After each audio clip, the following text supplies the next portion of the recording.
السلام عليكم متابعي قناة HD فيلم الكرام، ولكنك لا تفهم معنى أن يختارك أحدهم وهو يقاوم خوفه من تكرار الخيبات.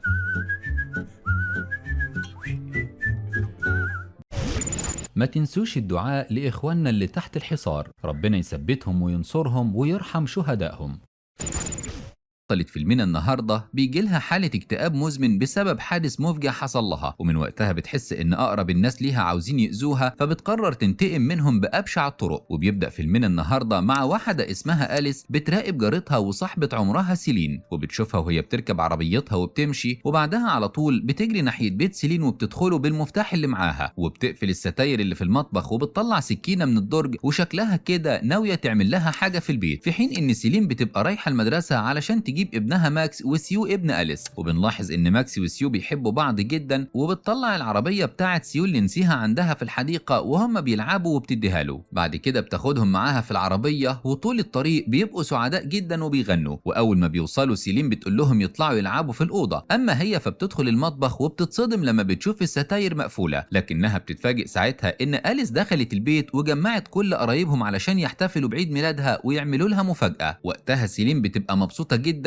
وبتفرح اكتر لما أليس بتجيب لها عقد هديه شكله جميل جدا وبتلبسه لها. وفي نفس الوقت بنلاقي الجده ام جوز أليس بتلعب مع ماكسي وسيو علشان تشغلهم لحد ما تاخد علاج القلب بتاعها، لكن ساعتها أليس بتاخد بالها ان الجده بتاخد الحبايه بالكحول، وبتروح لها تحذرها انها ممكن تتعب بالشكل ده، لكن الجده بتطمنها انها متعوده على كده. بعدها على طول أليس بتاخد بالها ان سيو وماكس واخدين معاهم كيكه ياكلوها بعيد، فبتقلق ساعتها لان سيو ابنها عنده حساسيه منها، فبتروح بسرعه تجري وراه. وسيلين لما بتشوفها بتروح تدور معاها لحد ما بيلاقوهم الاتنين مستخبيين في الحديقه، ومش بتطمن أليس الا لما بتتاكد ان سيو ما اكلش من الكيكه. وبالليل بقى بيسيبوا الطفلين يناموا وبيفضلوا سهرانين طول الليل مع ازواجهم وبيقضوا وقت لطيف مع بعض. وساعتها جوز أليس بيقول انه عاوزها تجيب له طفل تاني، لكن أليس بتتضايق من كلام جوزها وبتدخل تقعد لوحدها في المطبخ. ولما سيلين بتاخد بالها بتدخل وراها تواسيها وبتقول لها انها نفسها تجيب اخت الماكس، لكنها للاسف مش هتعرف. وفي نهايه اليوم أليس وجوزها بيرجعوا بيتهم وبيفتحها تاني في موضوع الخلفه، فبتتضايق منه بتقول له انها عاوزه تشتغل، لكن للاسف بيسخر منها وبيرفض انها تشتغل لانه بقى مدير بنك ومش محتاجين شغلها تاني. لكن تاني يوم وهي بتطلع سيو يركب العربيه مع ابوه يوصله المدرسه، بتلاقيه مستنيها مخصوص وبيعتذر لها عن كلامه معاها امبارح. وبعدها سيلين بتجيلهم تعرفهم ان ماكس ابنها تعبان النهارده ومش هيقدر يروح المدرسه. بس بعد شويه أليس وهي بتنظف الحديقه بتاعتها بتتصدم لما بتلاقي ماكس واقف على حرف البلكونه، فبتصرخ عليه بصوت عالي علشان ينزل، وبتحاول تعدي من السياج الفاصل بين الحديقتين لكنها للاسف مش بتعرف. وقتها بتطلع تجري على سيلين وبتنادي عليها، لكن سيلين مش بتسمعها لانها مشغله المكنسه. بس فجاه بتلاقي أليس بتفتح الباب بالمفتاح اللي معاها وبتطلع تجري على اوضه ماكس، بس للاسف لما بتطلع بيبقى ماكس خلاص وقع من البلكونه. ساعتها سيلين بتتصدم صدمه عمرها وبتنزل له بسرعه تطمن عليه، لكنها بتلاقيه عباره عن جثه هامده وما بتبقاش مصدقه ان ابنها الوحيد ضاع بسبب اهمالها. اما أليس فبتفضل تلوم نفسها بعدها علشان ما قدرتش انها تلحقه، وبتعيط كتير جدا وبتستنى جوزها لما بيرجع من شغله وبتاخده بالليل وبيروحوا يعزوا سيلين، لكن جوزها هو اللي بيطلع يقابلهم لان سيلين مصدومه من ساعه اللي حصل. بعدها بنلاقي أليس قاعده في اوضتها وفجاه بتسمع سيلين وهي بتصرخ، وجوزها بيحاول انه يهديها علشان ما تموتش نفسها. تاني يوم بقى أليس وجوزها بيبقوا عاوزين يشرحوا لسيو ان ماكس مات، لكنه طبعا لسه طفل ومش مستوعب اللي حصل، بس كل اللي فهمه انه مش هيلعب معاه تاني ولا هيشوفه. وقتها أليس وجوزها بيقرروا انهم ما يودوش سيو المدرسه لحد اعصابه ما ترتاح. ولما جوز أليس بيحس انها قلقانه عليه بيطمنها انه هياخد فتره بس لحد ما يتاقلم مع الوضع، وبعدين بيودعها وبيركب عربيته وبيمشي. وبعدها على طول أليس بتشوف سيلين وهي بتبص لها من شباك اوضتها، فبتقرر ساعتها انها تروح تخبط على الباب تطمن عليها، لكن حاجه جواها بتمنعها انها تعمل كده وبتتراجع على اخر لحظه. بعد كده بتدخل بيتها تدور على سيو، لكنها بتتصدم لما مش بتلاقي له اي اثر، وعلى طول بتطلع تدور عليه في الحديقه، وهنا بتلاقيه قاعد مع سيلين في الحديقه وبيتكلموا عن حبهم الشديد لماكس. واول ما سيو بيشوف أليس بيودع سيلين وبيواسيها وبيمشي، وبتحاول ساعتها أليس انها تتكلم مع سيلين، لكن بتتفاجئ بردة فعلها الغريبه واللي بتبين انها زعلانه منها وكانها متاكده انها ما عملتش كل اللي تقدر عليه علشان تنقذ ماكس. وطبعا أليس بنلاقيها بعدها اعصابها تعبانه ومتوتره جدا من كتر ما وجهت اللوم على نفسها، وحاسه فعلا ان سيلين عندها حق في نظراتها ليها، لكن جوزها بيهديها وبيقول لها انه نصيبه يموت بالشكل ده. بالليل بقى سيو بيدخل عليهم الاوضه قبل ما يناموا وبيقول لهم انه نسي الارنب بتاعه في حديقه سيلين وعاوز ينزل يجيبه، لكن ابوه بيقول له انه هيجيبه له بكره، واليس بتخليه ينام جنبهم علشان خايفه عليه ما يسمعش كلامهم وينزل يجيبه بعد ما يناموا. والتاني يوم بقى بنروح للكنيسه قبل دفنه ماكس، وقتها بنشوف قد ايه ابوه حزين جدا على فراقه ومش مصدق لحد دلوقتي انه مات، لكنه بيحاول يتماسك لحد ما يدفنوه وبيطلب من الموجودين انهم يودعوا ماكس. وقتها سيو بيشوف الارنب بتاعه موجود في التابوت مع ماكس، فبيفضل يعيط وبيصرخ وعاوز ياخده لانه بتاعه، لكن ابوه بيتحرج طبعا من تصرفه ده وبياخده وبيطلع يجري من الكنيسه وبيفضل يزعق له عند العربيه بسبب الموقف اللي عمله قدام الناس. بس اليس بتبعده عنه وبتقول له ان سيلين اللي غلطانه انها خدت الارنب لانها عارفه انه بتاع سيو. ومن بعدها سيلين وجوزها بيقعدوا فتره طويله يتعالجوا نفسيا وبيسيبوا البيت وبيبعدوا عنه فتره لانهم مش قادرين يتخطوا موت ماكس. وبعد شهر بتظهر سيلين من تاني وبنلاقيها رايحه المدرسه تحضر الحفله اللي معموله للاطفال، وبتتمنى ان ابنها يكون موجود معاهم ساعتها، وفجاه بتفقد وعيها وبتقع على الارض. بعدها بتفوق بتلاقي اليس هي اللي واقفه جنبها، فبتقوم ساعتها تعتذر لها عن نظراتها ليها وبتقول لها انها جت النهارده لانها تعبانه وبتتخيل دايما انها عاوزه تموت نفسها كل ما بتبقى لوحدها، لكن اليس بتهديها وبتطمنها انها هتفضل جنبها. فبتشكرها سيلين وبتعزمها عندهم في البيت بالليل، ودلوقتي بتسيبها تحضر الحفله مع سيو. بالليل بقى اليس وسيو جوزها بيروحوا يزوروهم في البيت، فبتستقبلهم سيلين وبتدخلهم يقعدوا على ما بتطلع تنادي على جوزها، لكنه للاسف بيبقى لسه متاثر باللي حصل ومش قادر انه يقابل حد. فبتنزل سيلين تعتذر وبتجيب معاها شنطه الالعاب بتاعه ماكس تديها لسيو يلعب بيها، وبتفاجئه ساعتها انها جايبه له الارنب بتاعه وبتعتذر له انها خدته منه، وبتعرفه انها كانت عاوزه تسيبه لماكس علشان يفضل فاكره. وقتها اليس وجوزها بيحسوا انهم لازم يمشوا لان سيلين بتفتكر ابنها طول ما سيو قدامها، لكن بتطلب منهم يستنوا وبتدخل تعمل لهم حاجه يشربوها. وقتها سيو بيروح يتكلم معاها وبيسالها اذا كانت هتجيب طفل تاني، فبترد عليه سيلين وبتعرفه ان بعد ما ولدت ماكس حصل لها مشاكل خلتها عقيمه ومش هتخلف تاني. في الوقت ده اليس بتسمعهم بيتكلموا وبتنادي على سيو. بعد كده بتطلع تطمن على جوز سيلين، لكنها وهي معديه على المطبخ بتلاقيه مليان بازايز الكحول. وبعدها بيطلع جوز سيلين من الاوضه يعرفها انه مفتقد ابنه، وطول وقته في البيت بيقفل على نفسه المطبخ وبيفضل يشرب لحد ما بيفقد وعيه. بعدها بتنزل اليس تقعد مع سيلين في الحديقه. وقتها سيلين بتعترف لها انها ما بقتش عارفه تعيش مع جوزها لانه بيتهمها انها السبب في موت ابنهم، لانها اهملت فيه وما خدتش بالها منه. فبتواسيها اليس ساعتها وبتحكي لها انها كانت في مره راكبه العربيه مع ابوها وامها، وللاسف العربيه اتقلبت بيهم وماتوا، ومن وقتها فضلت مشيله نفسها ذنب موتهم. وحتى لما ولدت سيو فضلت لشهور مش قادره انها تشيله بسبب خوفها انه يموت بسببها، لحد ما قدرت تفصل بين حزنها والذنب اللي شيلته لنفسها من غير سبب، ودلوقتي قدرت تبدا من جديد وكونت اسره سعيده. تاني يوم بقى اليس بتبقى جايبه سيو من المدرسه، لكنها بتلاقي سيلين مقابلها على الباب وبتطلب منها تاخد سيو يقعد معاها شويه، فبتوافق اليس انها تاخده. لكن بعد شويه بتتصدم لما بتلاقيه واقف لوحده في الاوضه اللي ماكس وقع منها، فبتترعب وبتفضل تنادي عليه، وبتقدر المره دي انها تعدي من السياج الفاصل بين الحديقتين. وقتها سيلين بتعرفها انها واقفه بتلعب معاه وبتتفاجئ لما بتلاقيها عدت السياج. ساعتها اليس بتفتكر ان سيلين عملت كده علشان تختبرها، وبتفضل تتناقش مع جوزها في الموضوع ده، لكنه بيهديها وبيقول لها انها بتفكر كده بسبب خوفها على سيو. وفي اليوم اللي بعده بنلاقي اليس لسه سرحانه وبتفكر في الموضوع لحد ما سيو بينزل علشان يفطر قبل المدرسه، وبتساله ساعتها عاوز يعزم مين في عيد ميلاده، فبيرد عليها وبيقول لها انه عاوز يعزم سيلين والجده. وبالفعل اليس بتنفذ له طلبه وبتعزمهم الاتنين تاني على عيد ميلاده، وبتكون متفقه مع الجده انها تتكلم مع سيلين وتحاول تقنعها انها تبعد عن اسرتهم لان ده مش من مصلحتها او مصلحه سيو اطلاقا. سيلين ساعتها بتتحرج من كلام الجده وبتدخل تتكلم مع اليس وبتعرفها انها بتقضي وقتها مع سيو لانها خايفه عليه من الوحده اللي بيعاني منها بعد موت ماكس، وبتفضل تعيط وبتقول لها انه بيساعدها ان حالتها النفسيه تتحسن هي كمان. فبتهديها اليس ساعتها وبتطلب منها تسامحها انها شكت فيها. بعد كده اليس بتشوف الجده ماشيه لوحدها في الحديقه ومره واحده بتقع على الارض، فبتجري عليها بسرعه لكنها بتتصدم لما بتلاقيها ماتت. وطبعا علشان جوز اليس بيبقى حزين بموت امه بيطلب منها انها تخلص الاوراق مع الدكتور. وقتها اليس بتستغل الفرصه علشان تتاكد من شكوكها في سيلين، وبتطلب من الدكتور انه يشرح الجثه علشان تعرف سبب الوفاه. بعدها بترجع البيت بتلاقي سيلين قاعده مع سيو لوحدهم وبيصلحوا صندوق العصافير بتاع ماكس، فبتاخده منهم وبتقول له انهم كانوا غلطانين طول الفتره اللي فاتت علشان ما خدوهوش يزور قبر ماكس. ولما سيلين بتمشي بتطلع اليس تدور في المكان اللي الجده وقعت فيه، وبتتفاجئ بعلبه الدواء بتاعه القلب بتاعها مرميه بين الزرع، فبتاخدها وبتطلع تعينها في الدرج بتاعها على طول. وبالليل بتحس ان في صوت في البيت، فبتقوم تشوف ايه اللي بيحصل. وقتها بتتفاجئ ان سيو مش في الاوضه، وطبعا بتخاف عليه وبتروح تنادي لجوزها، لكنها بتلاقي سيو نايم جنبه. تاني يوم بقى بتروح للدكتور تعرف منه ان الجده ما كانتش بتاخد علاج القلب بقالها فتره، وهنا بتشك ان سيلين هي اللي بدلت العلاج بتاع الجده بعلاج تاني من عند جوزها اللي شغال في شركه ادويه. ولما بترجع تدور على علبه الدواء في الدرج بتتفاجئ انها مش موجوده، وبتشك ان سيلين دخلت بالمفتاح اللي معاها وسرقتها علشان تخفي اي دليل عليها. بعدها أليس واسرتها بيروحوا زياره لبيت سيلين اللي بتلح على سيو انه يدخل المطبخ لانها محضره له مفاجاه. بس مفيش ثواني وبيلاقوا سيو طالع من المطبخ ومش قادر ياخد نفسه لانه لقى كيكه وكل منها. في اللحظه دي بياخدوا بسرعه على المستشفى، ولما سيلين وجوزها بيحصلوهم أليس بتتخانق معاها وبتتهمها انها عاوزه تموت ابنها، لكن جوز أليس بياخدها يتكلم معاها لوحدهم، وساعتها بتقول له انها شاكه ان سيلين عاوزه تموت ابنهم، زي ما هي شاكه برضه انها كان ليها يد في موت امه بعد ما بدلت علاج القلب اللي لقيته في الحديقه. وبتعرفه انها خبته في الدرج، ولما دورت عليه تاني اتفاجئت انه اختفى. بس جوزها ساعتها مش بيسمع حاجه من اللي هي قالته كله، غير انها خلت الدكتور يشرح جثه امه وبيتهمها انها بقت مجنونه، وبياخدها معاه يوريها علبه علاج القلب بتاعت امه اللي سايبها في العربيه من ساعه ما لقاها في الحديقه. فبتتصدم أليس ساعتها وما بتبقاش عارفه ده حصل ازاي، وما بتلاقيش رد الدافع بيه عن نفسها، علشان كده بتدخل تقعد لحد ما الدكتور بينادي عليها هي وجوزها علشان يطمنوا على سيو. وتاني يوم بقى أليس بتلاقي جوزها متضايق منها وبيقول لها انه هيحجز لها عند دكتور نفسي. وقتها بتتجنن فعلا وبتقرر انها تدخل بيت سيلين تدور على دليل ادانه سيلين، لكن للاسف سيلين بترجع البيت فجاه وبتسمع صوت حركه. وقتها أليس بتضطر تستخبى لحد ما سيلين بتمشي، لكن ساعتها سيلين بتمثل انها مشيت وبتفضل مستنيه لحد ما أليس بتطلع من مكانها. وهنا أليس بتقرر تعترف لها انها خايفه منها وشايفاها وحش من بعد موت ماكس، فبتتعصب سيلين عليها وبتطردها من البيت فورا. وفي اليوم اللي بعده أليس بتلاقي سيو معاه هديه واخدها من سيلين، فبتغضب جدا وبتاخدها منها ترميها لها قدام البيت وبتقول لها تبعد عن سيو. بس بعد شويه بتدور على سيو ومش بتلاقيه موجود، فبتروح لسيلين تتهجم عليها وبتقول لها انها عاوزه ابنها، لكنهم ساعتها بيسمعوا صوته فوق وبيطلعوا يلاقوه واقف بنفس الطريقه اللي ماكس وقع بيها، وبيقول لهم لو ما بطلوش خناق هيرمي نفسه. وقتها الاتنين بيفضلوا يهدوه لحد ما بتقدر سيلين انها تنزله من على البلكونه، لكن بعد كده بتظهر شخصيه سيلين الخطيره اللي محدش يعرف عنها اي حاجه، وده لانها اتخنقت من جوزها اللي مشيلها الذنب دايما في موت ماكس. وبتقرر انها تحط له منوم في المشروب بتاعه، وبالليل بتدخل وراه الاوضه ولابسه جوانتي في ايديها وبتقطع له شرايينه بالموس وبتسيبه في ايده علشان يبان انه موت نفسه. وطبعا لما الاسعاف تاني يوم بييجوا ياخدوه بتمثل سيلين انها مصدومه علشان تصعب على أليس وجوزها وياخدوها عندهم لحد ما تهدى. وبالليل أليس بتطلع سيو على اوضته تنيمه، وبعدين بتنزل تتكلم مع جوزها وبتعرفه انها هتروح تجيب هدوم لسيلين من بيتها. وفي نفس الوقت اللي بتوصل فيه البيت بيبقى سيو صحي من النوم وبيدخل لسيلين الاوضه، وجوز أليس بيكون نام وهو قاعد لان سيلين حطت له منوم في المشروب من غير ما يحس. وبتاخد سيو معاها وبتتعامل معاه بلطف لحد ما بتحط المنوم في المنديل وبتخدره، في حين ان أليس بتلاقي مفتاح درج الادويه بتاع جوز سيلين وبتاخده وبتنزل تفتح الدرج، وساعتها بتكتشف ان العلاج بتاع ام جوزها موجود، وبتتاكد هنا ان سيلين عاوزه تخلص عليهم من الاول. بس للاسف على ما بترجع البيت بيكون جوزها اتخدر. وقتها بتمسك حاجه في ايديها وبتطلع علشان تلحق سيو، لكن سيلين بتنقض عليها اول ما بتطلع على السلم وبتحط لها المخدر على مناخيرها. ورغم ان أليس بتخبطها على دماغها الا ان مفعول المخدر كان اشتغل معاها وما بقتش قادره تقف على رجليها، وبتفضل تزحف لحد ما بتدخل الاوضه لسيو. وقتها سيلين بتستغل الفرصه وبتخدرها هي كمان وبتشيلها تنيمها على رجل جوزها، وبتشيل بصماتها من البيت كله وبتكسر انبوبه الغاز علشان يبان انه حادث. وطبعا بعدها سيو بيبقى مصدوم بعد موت امه وابوه وما بيلاقيش حد يامنه على نفسه غير سيلين، ولما المحامي بيعرض عليه انه يعيش معاها بيوافق فورا. وفي النهايه سيلين بتبقى انتقمت من أليس لمجرد انها حست بتقصير منها انها تلحق ماكس قبل ما يموت وخدت سيو مكانه. وبكده بينتهي فيلمنا النهارده. ما تنساش تدعمنا بلايك وتكتب لنا رايك في كومنت علشان توصل لك كل ملخصات HD فيلم.